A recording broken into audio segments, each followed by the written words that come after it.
तो मैंने अपने लिए रूल बना रखा है कि मेरे को जब लगेगा, जब मेरे पास पैसा होगा कि मैं ठीक है यार थोड़ा बहुत एक्स्ट्रा पैसा बच गया है, चलो इन्वेस्ट करते हैं, तो स्टॉक देखूंगा फिर जाके ऐप खोलूंगा। या फिर बहुत ही पॉजिटिव न्यूज़ होगी कि मार्केट बहुत ऊपर है तो चलो खुशी में थोड़ा खोल लेते हैं, दिवाली आती है ना।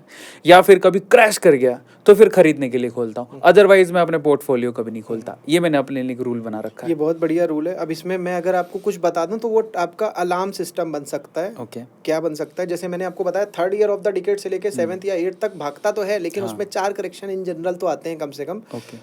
जिसमें से 3 तो छोटे वाले होते हैं जो हाँ। कि 12 से लेके 15% होते हैं। तो मतलब अगर आपको 12% गिरता हुआ दिख जाए तो वहाँ पे बिल्कुल आंखें बंद करके एक बार आप कर दो।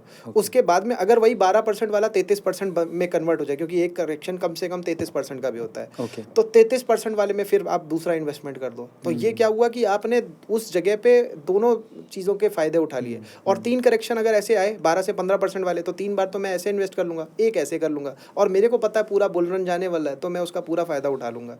फिर एंड में मेरे को पता है 7th या 8th year of the decade से कुछ दिक्कतें वाली सिचुएशन और टाइम आने वाला, वहाँ पे मैं कोशिश करूँगा आधा खाली कर लूँ या निकल लूँ, पूरा ही निकल लूँ, ये मैं कर सकता हूँ। वर्सेस कि मैं हर समय बिल्कुल आंखें बंद कर करके SIP करूँ, वो मैं शायद, मतलब वैसे तो मैं कर रहा हूँ, लेकिन मैं वहाँ पे जा करके अपनी SIP को रोकने वाला हूँ कि भाई मैं वहाँ पे एक बार के लिए रोकूंगा और फिर जब मार्केट मेरे को नीचे मिले तो वहाँ पे मैं डालूँ लमसम में। एक और चीज़, आप मेरे को SIP की बात सुनो तो ये मत समझ लेना कि मैं म्यूचुअल फंड में ही सीधे इन्वेस्ट करने की बात कर रहा हूँ। म्यूचुअल फंड में कुछ अच्छे फंड्स हैं, जैसे कि SBI का ग्लोबल फंड या ब्लू चिप फंड। अब मैं क्यों बोल रहा हूँ, क्योंकि मैं लमसम 2012-13 से उनमें इन्वेस्ट कर रहा हूँ और वाकई में वो अच्छे फंड है जो 1995 में स्टार्ट हुए थे। अभी सेबी की चीफ जो है वो भी उन्हीं को ही रिकमेंड कर रही है और मैं पता नहीं कब से रिकमेंड कर रहा हूँ उन सबको। उसके बाद में अब मैंने SBI के फंड की बात कही। हाँ, एक और चीज़, मैंने किसी म्यूचुअल फंड का देखा था पेपर, उसमें वो FMCG का फंड था। उस FMCG के फंड में 41% तो ITC में ही लगाया हुआ था।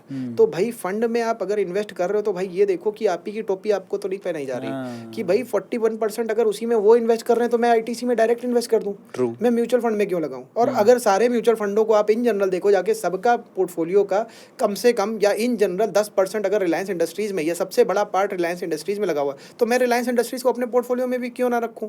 ये कोई कर नहीं रहा है। अब अगर म्यूचुअल फंड को देखिए, ज़्यादातर फंड्स में आप देखो वही 7-8 स्टॉक इन जनरल दिख रहे हैं, तो इससे बेटर है कि अगर हमें कोई ऐसा तरीका मिल जाए जिससे हम आउट परफॉर्म कर दें म्यूचुअल फंड को और बड़े मार्जिन से कर दें। वो 15% कमा के दे रहा है साल भर में, हम अगर 50% कम से कम 60% निकाल लें तो वो भी एक बहुत बड़ा एडवांटेज हो सकता है।